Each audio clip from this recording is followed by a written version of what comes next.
என்னோட வாழ்க்கையில ஒவ்வொரு நொடியும் நானா செதுக்குனதுடா அப்படின்ற டயலாக் நிச்சயமா இவருக்கு பொருந்தும் அப்படின்னு தாங்க சொல்லணும். எஸ், இதுல பாத்தீங்கன்னாலே தெரியும், ஒரு இளைஞர், ஒரு மாற்றுத்திறனாளி, 2 கால்கள் கிடையாது, ஒரு கை கிடையாது, இருந்தாலுமே நான் யாரை நம்பியும் இருக்க மாட்டேன், எனக்கு யாரோட உதவியும் தேவை கிடையாது, என்னோட வாழ்க்கையை நான் எப்படி கெத்தா வாழணும்னு எனக்கு தெரியும் அப்படின்னு சொல்லிட்டு அவர் எவ்வளவு கெத்தா வாழ்ந்துட்டு இருக்காருன்னு பாருங்களேன். இதை பார்க்கும்போது நிச்சயமா ரொம்பவே மோட்டிவேட் ஆகுது அப்படின்னு தான் சொல்லணும்.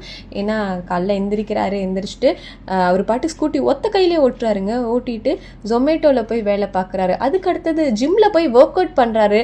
நம்மளாம் ஒரு வேலை செய்யாததுக்கு 1000 காரணங்கள் சொல்கிறோம்.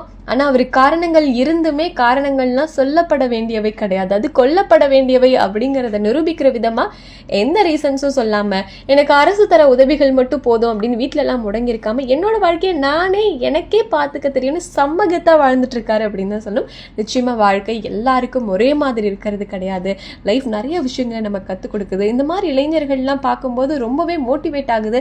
இவங்ககிட்டலாம் நிறைய கற்றுக்கணும் அப்படின்னு தான் தோணுதுங்க.